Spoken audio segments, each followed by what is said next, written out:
Good morning, motivation team. How y'all doing this morning? If you haven't done so already, thank the Lord that you woke up this morning.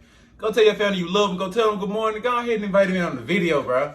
Hey, today is a good day. Today Thursday, one day away from Friday. Weekend coming by fast, bro. This week went by fast. I ain't even gonna lie. But I ain't gonna do too much talking. I hope y'all enjoyed the video that we did yesterday. We had read a couple verses out the Bible real quick, you know what I'm saying? Just get a little something off our chest, you know what I'm saying? Just get something off my chest, you know what I'm saying? All right, let's get today's verse of the day started. And we reading Ephesians chapter 2, verse 4 through 5. But God, being rich in mercy because of the great love with which he loved us, even when we were dead in our trespasses, made us alive together with Christ. By grace you have been saved. Y'all, don't forget, let me know what y'all think about that verse in the comments. This is what I got to say. We give him no reason to love us. Yet, in the greatness of his love, he loved us anyway. He didn't wait until we changed our lives around. He did it right in the middle of our trespasses. Right in the middle of us taking that shot. Right in the middle of us having sex before marriage. Right in the middle before everything. Right in the middle of everything. Right in the middle of that club. He loved us, y'all. He loved us anyway. So, y'all, whatever you're going through, even if you battling between wanting to go to Christ or wanting to be over here, God love you either way you decide, either route you decide, he gonna love you. And whatever you go through, if you fall, if you going the other route and you fall, God gonna be there, he gonna pick you up, and you gonna always be like, that ain't nothing but God that just got me out of this situation. That ain't nothing but God that got me out of this and that. You gonna always think that. And that's why he gonna always be on your mind. And at some point in time, you're gonna be like, you know what? He ain't give up on me. So why do I keep turning my back on him? Let me go ahead and go this way. Cause that's exactly how I thought. That's exactly how I thought. And if you don't think that way, that's you. You know what I'm saying? We all think differently. I ain't here to tell you what to do. I ain't here to tell you right from wrong. I'm just here to get God's word out. And y'all, with that being said, y'all, let's go ahead and get into the word. We starting in chapter 12 today. Chapter 12 is a short one. It's real short. So, and it's called Purification After Childbirth. So I'm actually finna summarize chapter 12 because since it's so short. After giving birth to a male child, the woman is unclean for 7 days. On that 8th day, circumcision is to be done. God made the covenant with Abraham back in Genesis that Jacob and Isaac's descendants should be circumcised on the 8th day after birth. Then she must wait an extra 33 days to be purified from her bleeding for a total of 40 days. She is not to touch anything sacred or go to the sanctuary until the days of purification is over. When the female is born, the woman is unclean for 14 days, followed by 66 days to be purified from her bleeding. When the days of her purification for a son or daughter are over, she is to bring to the priest at the entrance to the tent of meeting a year-old lamb for a burnt offering and a young pigeon or dove for a sin offering. He shall offer them before the Lord to make the atonement for her, and then she will be ceremonially clean from her flow of blood. But if she cannot afford a lamb, she is to bring 2 doves or 2 pigeons, one for a burnt offering and the other for a sin offering. In this way, the priest will make atonement for her, and she will be clean. We're going to skip chapter 13, 14, and 15, and I'm going to go ahead and get straight into 16. Mid video, I want to thank y'all for supporting me for real, because without support, it would be so hard to just keep coming back, just keep going. But I was gonna do it anyway. You feel me? I was gonna do it anyway. But with y'all extra help, I'm truly grateful for having y'all, to have y'all, whoever, you know what I'm saying, whoever comment, whoever like, I truly am grateful for all of it. Even if it is my dad and my grandma and my auntie, thank y'all. All right, chapter 16 starts off with God telling Moses straight up, Aaron is not to come into the holy place behind the curtain in front of the atonement covering on the ark, or he will die.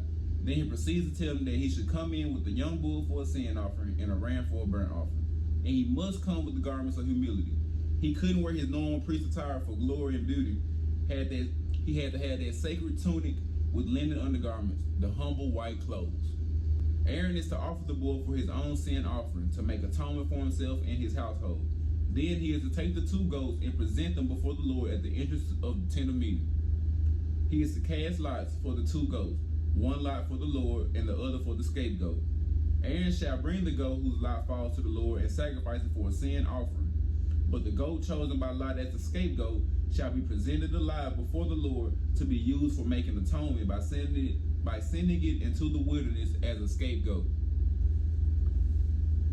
So normally the tabernacle is busy. Normally the tent of the meeting is busy.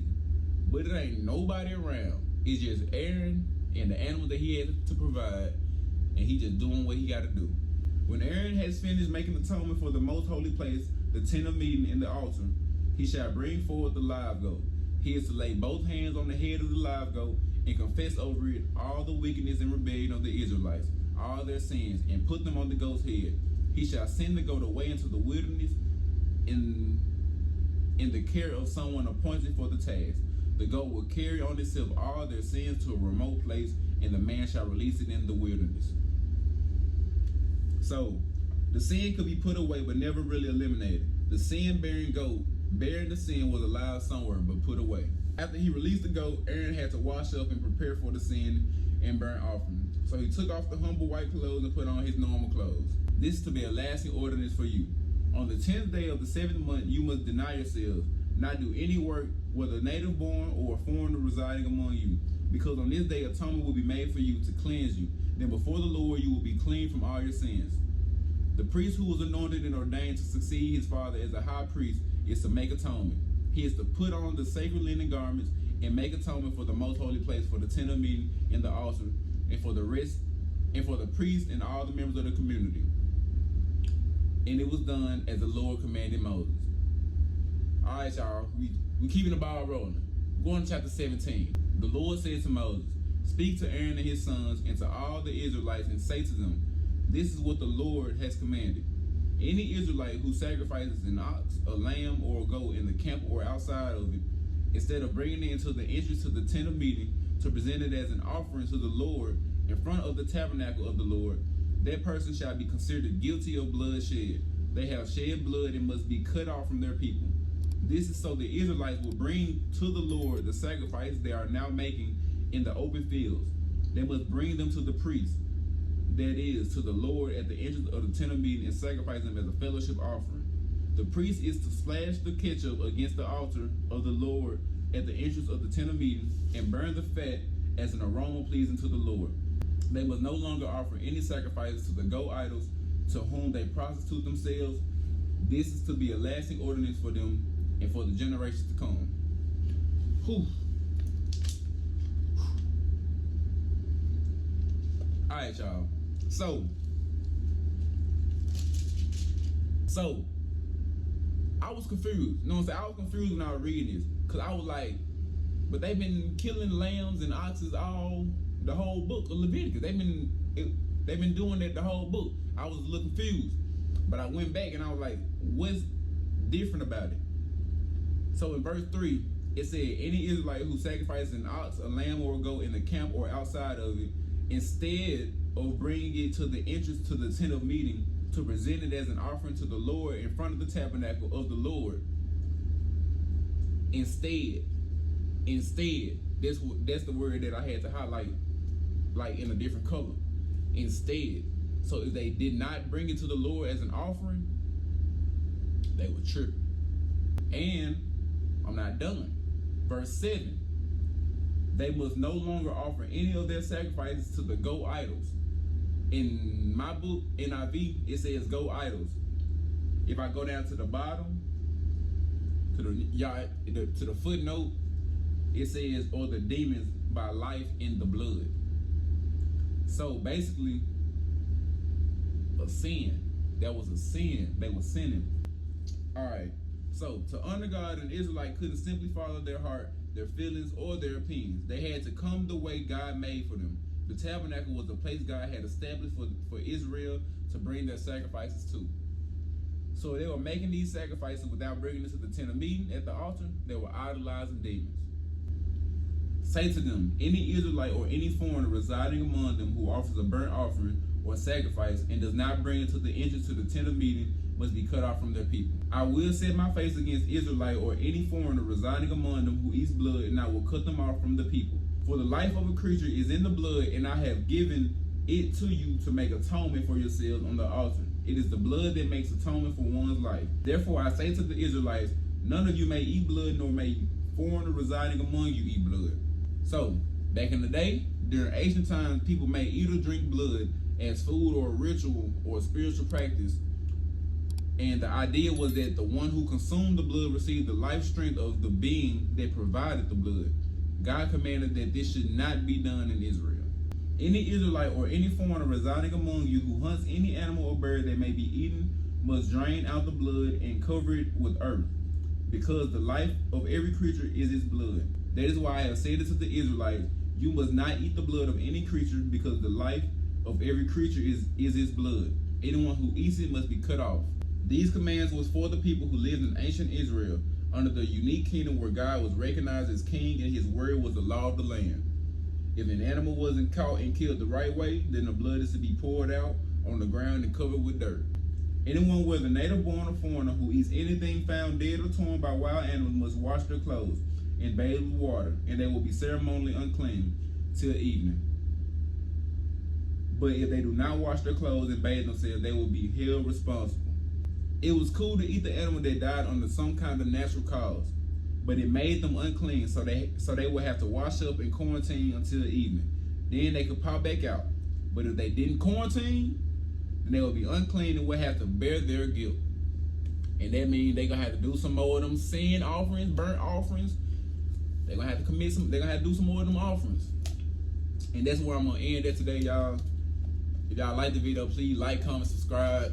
We're still on the journey. The journey gonna be majestic. It's gonna be one of them journeys that you just gotta go back to the very first video and look at and see how much I came, see how much I've grown. You know what I'm saying? And I do that sometimes. I do that time to time because sometimes I look at my videos and I be like, I can do better. I don't know what I can do better, but I know that something can be improved somewhere. Over time, things change. Over time, situations change and things just get better and better. And I just want to thank y'all for supporting me. Thank y'all for being here. Thank y'all for being here every step of the way. Even if it may not look like nothing changing, trust me, something changing. You know what I'm saying? My heart, like me as a person, I'm changing, because when I think about it, as I'm reading the Bible, getting more knowledge to myself, getting knowledge out there, getting the word out there, I'm becoming a better person. And when I go out here into the world, somebody might, you know what I'm saying? Somebody might, somebody might come to me and ask me about something. And at that point, I'll be like, I can actually say something about this. I can actually tell somebody about this. And I didn't gain, or the Lord didn't gain another person to use, to work with. And they can, you know what I'm saying? But like I said, y'all, thank y'all. Don't forget to let me know what y'all think about the verse in the comments. And hey, I'm out.